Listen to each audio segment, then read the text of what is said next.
নমস্কার।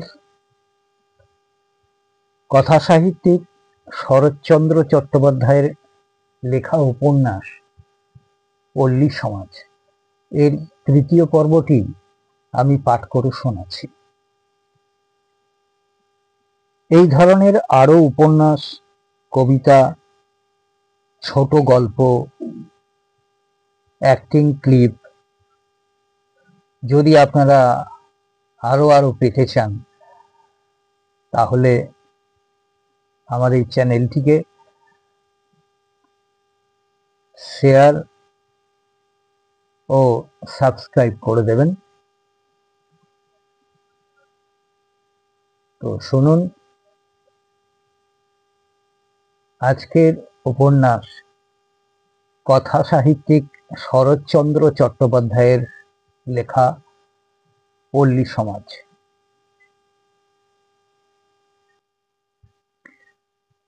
এখন পর্যন্ত রমেশ নিঃশব্দে ছিল। এই বস্ত্র বিতরণের আলোচনায় সে একেবারে যেন মর্মাহত হইয়া পড়িল। ইহার সুযুক্তি কুযুক্তি সম্বন্ধে নহে, এখন এইটাই তাহার সর্বাপেক্ষা অধিক বাজিল যে ইহারা যাহাদিগকে ছোট লোক বলিয়া ডাকে তাহাদেরই সহস্র চক্ষুর সম্মুখে এইমাত্র যে এত বড় একটা লজ্জাকর কাণ্ড করিয়া বসিল, সেজন্য ইহাদের কাহারও মনে এতটুকু ক্ষোভ বা লজ্জার কণামাত্রও নাই। ভৈরব মুখপানে চাহিয়া আছে দেখিয়া রমেশ সংক্ষেপে কহিল, আরো 200 কাপড় ঠিক করে রাখুন। তা নইলে কি হয় ভৈরব ভাইয়া, চলো আমিও যাই, তুমি একা আর কত পারবে বলো। বলিয়া কাহারও সম্মতির অপেক্ষা না করিয়া গোবিন্দ উঠিয়া বস্ত্ররাশির নিকটে গিয়া বসিলেন। রমেশ বাটির ভিতর যাইবার উপক্রম করিতেই ধর্মদাস তাহাকে একপাশে ডাকিয়া লইয়া চুপি চুপি অনেক কথা কহিলেন। রমেশ প্রত্যুত্তরে মাথা নাড়িয়া সম্মতি জ্ঞাপন করিয়া ভিতরে চলিয়া গেল। কাপড় গুছাইতে গুছাইতে গোবিন্দ গাঙ্গুলি আর চোখে সব দেখিল।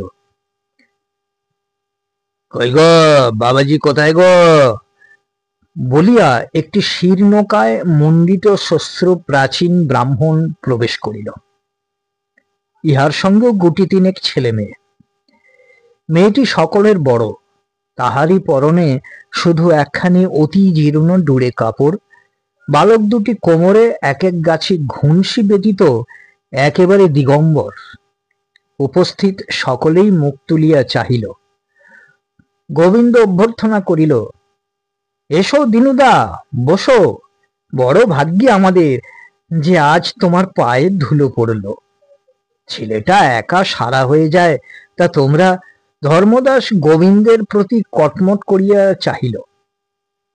সে ভ্রুক্ষেপ মাত্র না করিয়া কহিল, তা তোমরা তো কেউ এদিকে মারাবে না দাদা, বলিয়া তাহার হাতে হুঁকাটা তুলিয়া দিল। দীনু ভট্টাচার্য আসন গ্রহণ করিয়া দগ্ধ হুঁকাটায় নিরর্থক গোটা দুই টান দিয়া বলিল, আমি তো ছিলাম না ভায়া, তোমার বউ ঠাকুরনকে আনতে তার বাপের বাড়ি গিয়েছিল। বাবাজি কোথায়? শুনছি নাকি ভারী আয়োজন হচ্ছে। পথে আসতে ও গাঁয়ের হাটে শুনে এলুম খাইয়ে দাইয়ে ছেলে বুড়োর হাতে 16 আনা করে লুচি আর 4 জোড়া করে সন্দেশ দেয়া হবে। গোবিন্দ গলা খাটো করিয়া কহিল, তাছাড়া হয়তো একখানা করে কাপড়ও। এই যে রমেশ বাবাজি, তাই দিনুদাকে বলছিলাম বাবাজি, তোমাদের 5 জনের বাপ মায়ের আশীর্বাদে জোগাড় সকার একরকম করা তো যাচ্ছে, কিন্তু বেনি একেবারে উঠে পড়ে লেগেছে। এই আমার কাছে 2বার লোক পাঠিয়েছে, তা আমার কথা না হয় ছেড়েই দিল। রমেশের সঙ্গে আমার জন্য নারীর টান রয়েছে, কিন্তু এই যে দিনুদা, ধর্মদাস দা, এরাই কি বাবা তোমাকে ফেলতে পারবেন?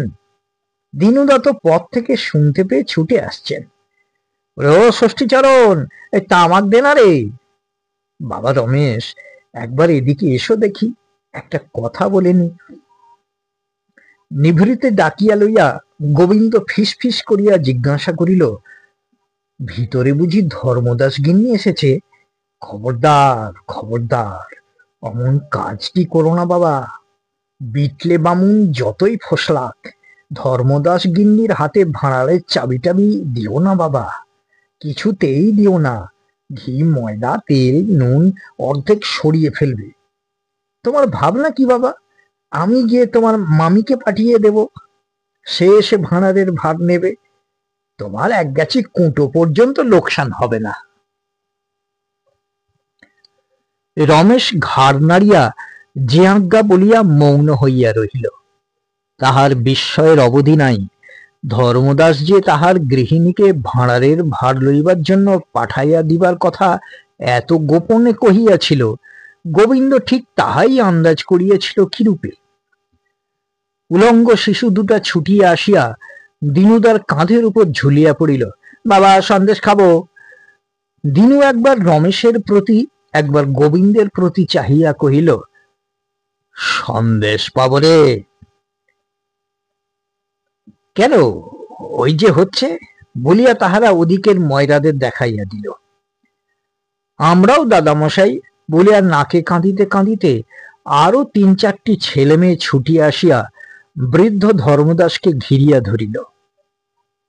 ব্যস্ত ব্যস্ত বলিয়া রমেশ ব্যস্ত হইয়া অগ্রসর হইয়া আসিল। ও আচার্য মশাই, বিকেল বেলায় ছেলেরা সব বাড়ি থেকে বেরিয়েছে, খেয়ে তো আসেনি। ওহে বা, ও কি নাম তোমার? হ্যাঁ, নিয়ে এসো তো ওই থালাটা এদিকে। ময়রা সন্দেশের থালা লইয়া আসিবা মাত্র ছেলেরা উপুড় হইয়া পড়িল। বাঁটিয়া দিবার অবকাশ দেয় না, এমনি ব্যস্ত করিয়া তুলিল। ছেলেদের খাওয়া দেখিতে দেখিতে দীননাথের শুষ্ক দৃষ্টি সজল ও তীব্র হইয়া উঠিল। ওরে ও খেদি, খাচ্ছিস তো? সন্দেশ হয়েছে কেমন বল দেখি। বেশ বাবা বলিয়া খেদি চিবাইতে লাগিল। দিনু মৃদু হাসিয়া ঘাড় নাড়িয়া বলিল, হ্যাঁ, তোদের আবার পছন্দ, মিষ্টি হলেই হলো। হ্যাঁ হে কারিগর, এই কড়াটা কেমন নামালে? কি বলো গোবিন্দ ভাইয়া, এখন একটু রোদ আছে বলে মনে হচ্ছে না? ময়রা কোনো দিকে না চাহিয়াই তৎক্ষণাৎ কহিল, আগে আছে বই কি, এখনো ঢের বেলা আছে, এখনো সন্ধে আহ্নিকের। তবে কই দাও দেখি একটা গোবিন্দ ভাইয়াকে, চেকে দেখুক কেমন কলকাতার কারিগর তোমরা। না না, আমাকে আবার কেন, তবে আধখানার বেশি নয়। ওরে ষষ্ঠীচরণ, একটু জল আন দেখি বাবা, হাতটা ধুয়ে ফেলি। রমেশ ডাকিয়া বলিয়া দিল, অমনি বাড়ির ভিতর থেকে গোটা চারেক থালাও নিয়ে আসিস ষষ্ঠীচরণ। প্রভুর আদেশ মতো ভিতর হইতে গোটা 3 রেকাবি ও জলের গেলাস আসিল, এবং দেখিতে দেখিতে এই বৃহৎ থালার অর্ধেক মিষ্টান্ন এই 3 প্রাচীন ম্যালেরিয়া ক্লিষ্ট সৎ ব্রাহ্মণের জলযোগে নিঃশেষিত হইয়া গেল। হ্যাঁ, কলকাতার কারিগর বটে, কি বলো ধর্মদাসদা? বলিয়া দীননাথ রুদ্ধ নিঃশ্বাস ত্যাগ করিল। ধর্মদাসদার তখনও শেষ হয় নাই, এবং যদিচ তাহার অব্যক্ত কণ্ঠস্বর সন্দেশের তাল ভেদ করিয়া সহজে মুখ দিয়া বাহির হইতে পারিল না, তথাপি বোঝা গেল এ বিষয়ে তাহার মতভেদ নাই। হ্যাঁ, ওস্তাদি হাত বটে বলিয়া গোবিন্দ সকলের শেষে হাত ধুইবার উপক্রম করিতেই ময়রা সবিনয়ে অনুরোধ করিল, যদি কষ্টই করলেন ঠাকুর মশাই, তবে মিহিদানাটা একটু পরখ করে দিন। মিহিদানা কই, আনো দেখি বাপু। মিহিদানা আসিল, এবং এতগুলি সন্দেশের পরে এই নূতন বস্তুটির সদ্ব্যবহার দেখিয়া রমেশ নিঃশব্দে চাহিয়া রহিল। দীননাথ মেয়ের প্রতি হস্ত প্রসারিত করিয়া কহিল, ওরে ও খেদি, ধর দেখি মা এই 2টো মিহিদানা। আমি আর খেতে পারবো না বাবা। পারবি পারবি, এক ঢোক জল খেয়ে গলাটা ভিজিয়ে নে দেখি। মুখ মেরে গেছে বই তো নয়, না পারিস আঁচলে একটা গেরো দিয়ে রাখ, কাল সকালে খাস। হ্যাঁ বাপু, খাওয়ালে বটে, যেন অমৃত। তা বেশ হয়েছে, মিষ্টি বুঝি 2 রকম করলে বাবাজি? রমেশকে বলিতে হইল না। ময়রা সোৎসাহে কহিল, আগে না, রসগোল্লা, ক্ষীরমোহন। হ্যাঁ, ক্ষীরমোহন কই, সে তো বার করলেন না বাপু।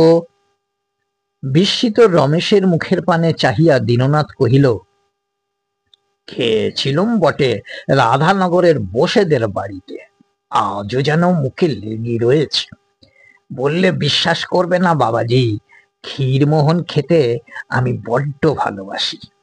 রমেশ হাসিয়া একটুখানি ঘাড় নাড়িল। কথাটা বিশ্বাস করা তাহার কাছে অত্যন্ত কঠিন বলিয়া মনে হইল না।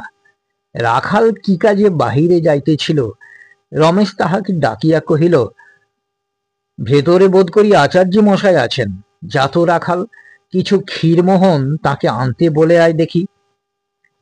সন্ধ্যা বোধ করি উত্তীর্ণ হইয়াছে, তথাপি ব্রাহ্মণেরা ক্ষীরমোহনের আশায় উৎসুক হইয়া বসিয়া আছেন। রাখাল ফিরিয়া বলিল, আজ আর ভাঁড়ারের চাবি খোলা হবে না বাবু। রমেশ মনে মনে বিরক্ত হইল, কহিল, বলগে আমি আনতে বলছি। গোবিন্দ গাঙ্গুলি রমেশের অসন্তোষ লক্ষ্য করিয়া চোখ ঘুরাইয়া কহিল, দেখলে দিনুদা, ভৈরবের আক্কেল, এই যে দেখি মায়ের চেয়ে মাসির দরদ বেশি, সেই জন্যই আমি বলি। সে কি বলে তাহা না শুনিয়া রাখাল বলিয়া উঠিল, আচার্য মশাই কি করবেন? ও বাড়ি থেকে গিন্নিমা এসে ভাঁড়ার বন্ধ করেছেন যে। ধর্মদাস ও গোবিন্দ উভয়ে চমকিয়া উঠিল। কে, বড় গিন্নি? রমেশ বিস্ময়ে জিজ্ঞাসা করিল, জ্যাঠাইমা এসেছেন? আগে হ্যাঁ, তিনি এসেই ছোট বড় 2 ভাঁড়ারই তালা বন্ধ করে ফেলেছেন। বিস্ময়ে আনন্দে রমেশ দ্বিতীয় কথাটি না বলিয়া দ্রুত পদে ভিতরে চলিয়া গেল।